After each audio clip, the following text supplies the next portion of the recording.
Radioactivity, as represented by the ball, causes electrons to be ejected from their atom. It's an offensive move based on ionization. Ionization disrupts the structure of atoms, of which all living matter is composed. An atom is part of a molecule, and molecules are parts of the cell. The cell is the structural and functional unit of all living matter, a tiny machine with a basic job to do. Cells operating with thousands of other cells of various shapes and performing special chores make up tissues and organs. Organs are departments in a complex factory, the human body, which is engaged in the manufacture of an important product, life. An atom then seems unimportant and infinitesimal, a tiny cog on a small wheel in a miniature machine which, if multiplied millions of times, forms the going concern that is you. But if enough of the cogs are broken through ionizing radiation, the gears grind, the machines falter and stop, the factory shuts down. Each of the 4 kinds of missiles discharged by radioactive substances has its own ballistic behavior. To observe them attacking the body, they must be symbolized far out of proportion, magnified millions of times. Gamma rays are the most penetrating, but the least ionizing. Not so penetrating, but more ionizing, are neutrons, which are not rays, but particles. Neutrons and gamma rays are external dangers, able to shoot into the human body easily. Alpha particles cannot penetrate the skin.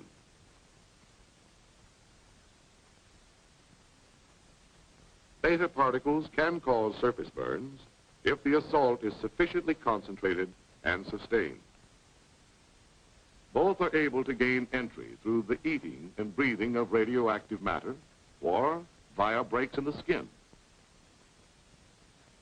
Once inside, this so-called hot stuff takes up residence in various parts of the body, giving off highly ionizing alpha and beta particles.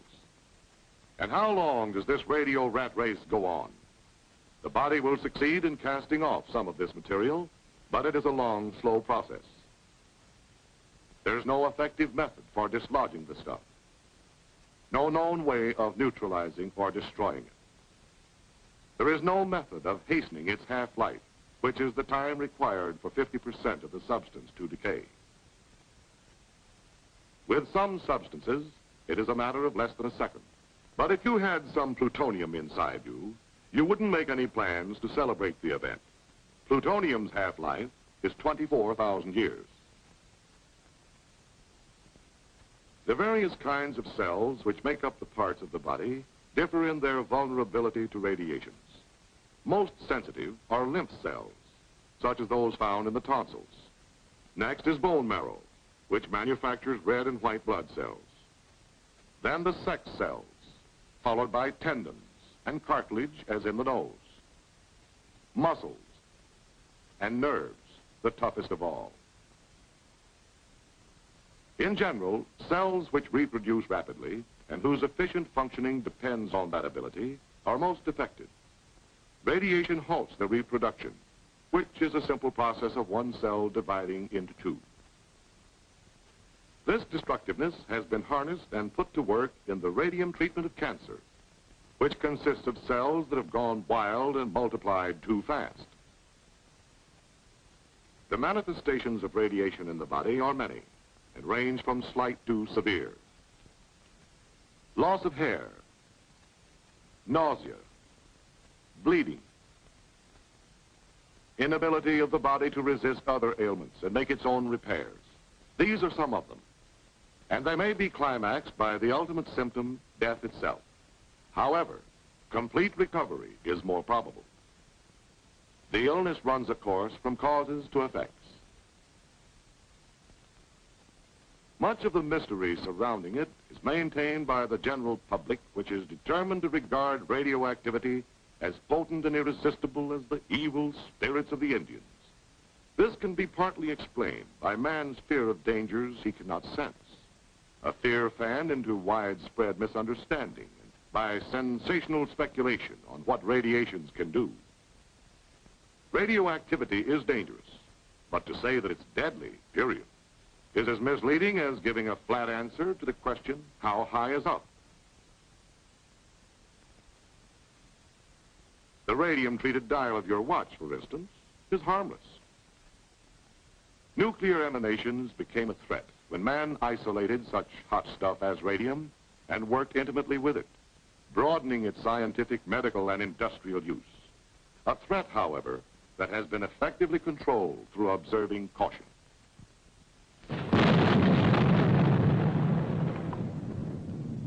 Not even the atomic bomb burst, man's boldest venture in releasing atomic power, is the DDT of humanity from which there is no escape. For it has its known limits, calling for preventive measures as clear-cut as those doctors lay down in telling people how to ward off infectious diseases.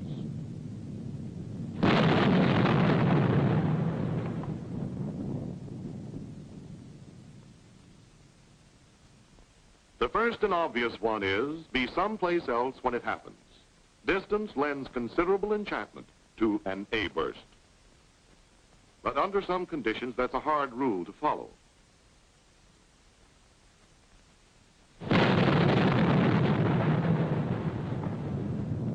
Atomic warfare, for instance, might allow little choice in the matter.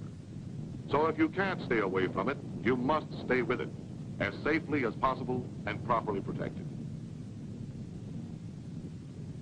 Proper protection is based on what we know about the penetration of gamma rays and neutrons. The ability of a shielding material to stop them is expressed in half thickness, the thickness necessary to reduce the radiation's intensity 1/2. In dealing with gamma rays, the half thickness of a very dense material like steel is 1 inch. That of concrete, less dense, is 3 inches, while 12 inches of wood, which is quite porous, is required. Against neutrons, the density of a material is not so important as its ability to slow down and capture the particles. Concrete, earth, and water furnish good shielding. The best shelters, then, against the gamma and neutron bombardment released by an atomic explosion are strong, reinforced structures.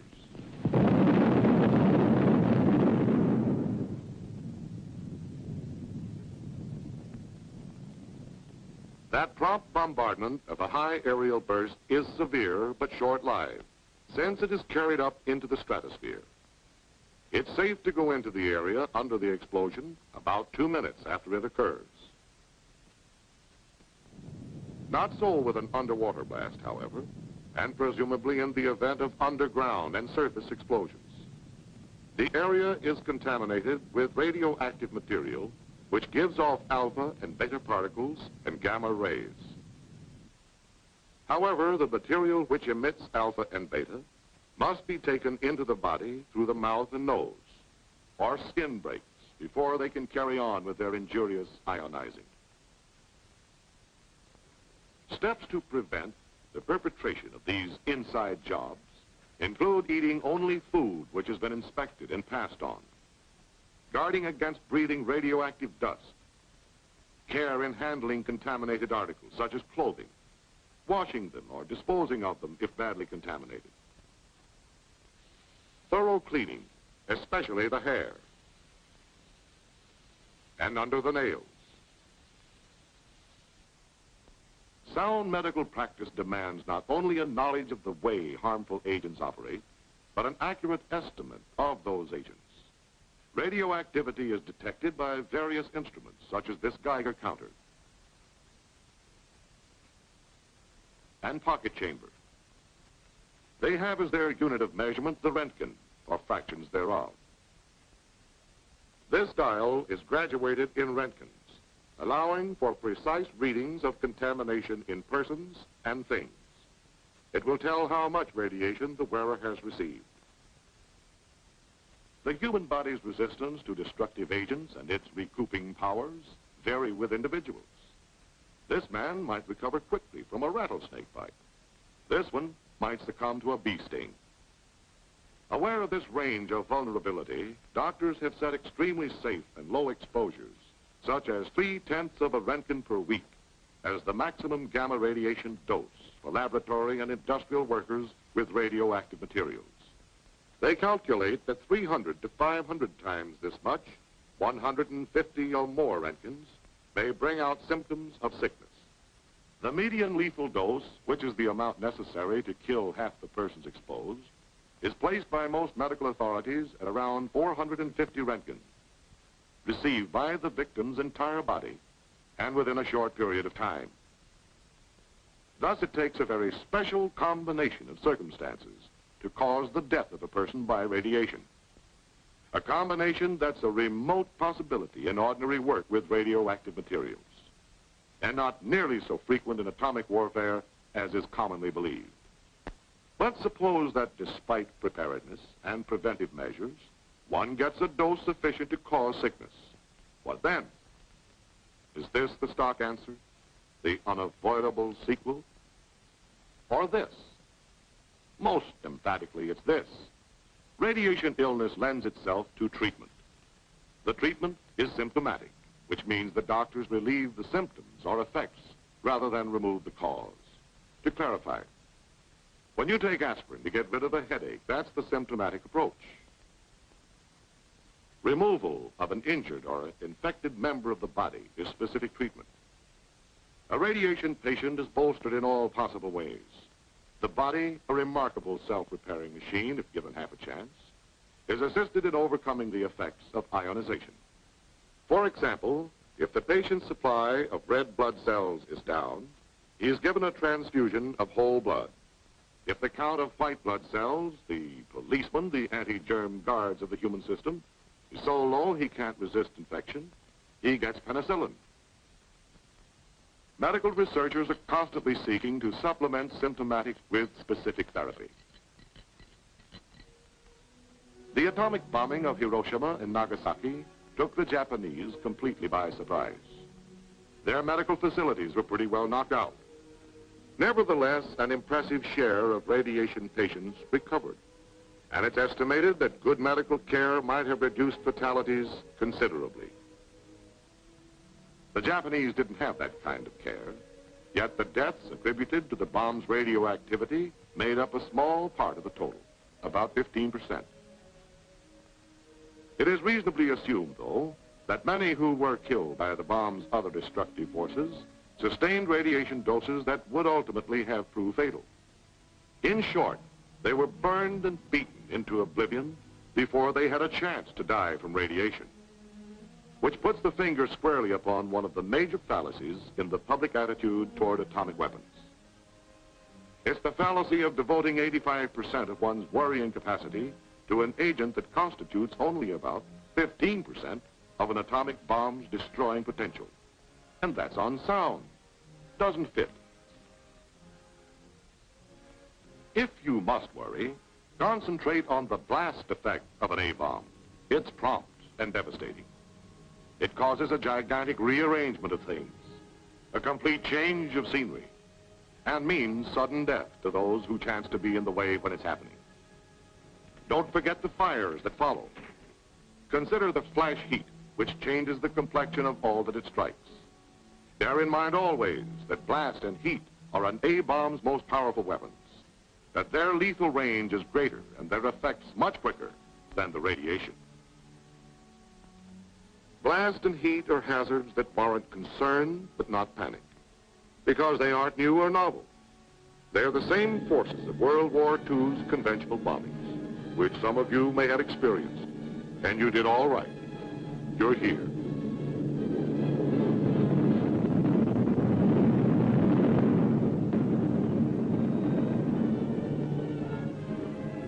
As food for thought, the possibility of atomic warfare and its relation to your well-being is understandably on your mental diet. But in your thinking, adopt the realistic viewpoint of a man engaged in a gun battle. His chief fear is not that he might come down with a case of lead poisoning, but that he's apt to get an extra hole in his head. Some of the falsehoods circulated about radiation effects are trivial, but upsetting. They're beamed right at one's self-esteem. And will eventually result in a race of bald-headed people. Just imagine it. Imagine yourself with no hair. They'll call you old skinhead, old chrome dome. And that's not all radioactivity will do. It will... Enough exposure to radiation will cause loss of hair. The treatment, if you'd insist, would be symptomatic, a toupee. But the condition would only be temporary. Your hair would come back, same color, same cowlick.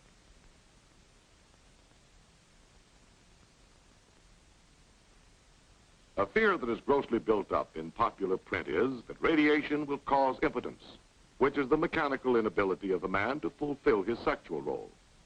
That fear won't stand examination. Another subject of misgivings is sterility. A sterile man can carry out his sexual obligations physically, but is unable to fertilize, to reproduce his kind. The estimated dose needed to bring about permanent sterility exceeds the lethal dose. So obviously sterility by radiation would be just incidental, a matter a dead man wouldn't worry about. The public has been force-fed grave suspicions that extensive use of atomic energy, as in war, might eventually result in an overabundance of freaks, suitable for sideshow exhibition. We can start picking the freak possibilities apart by looking at a sperm cell, the kind of cell that plays a leading part in reproduction. These chromosomes contain the material through which such physical characteristics as color of hair and eyes are handed down from parent to offspring.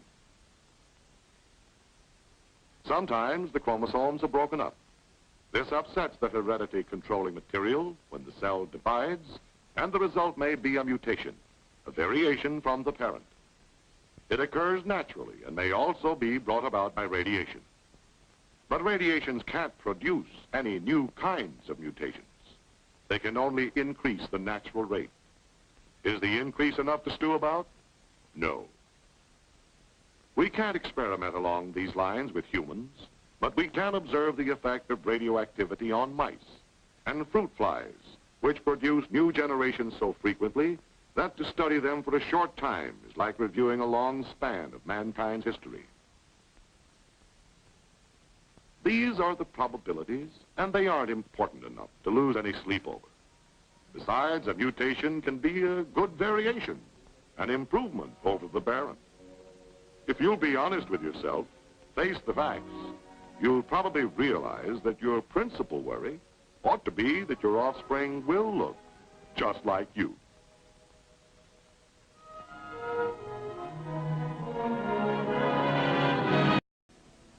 Radioactivity, as represented by the ball, causes electrons to be ejected from their atom. It's an offensive move based on ionization. Ionization disrupts the structure of atoms of which all living matter is composed. An atom is part of a molecule, and molecules are parts of the cell. The cell is the structural and functional unit of all living matter, a tiny machine with a basic job to do. Cells operating with thousands of other cells of their able to shoot into the human body easily. Alpha particles cannot penetrate the skin.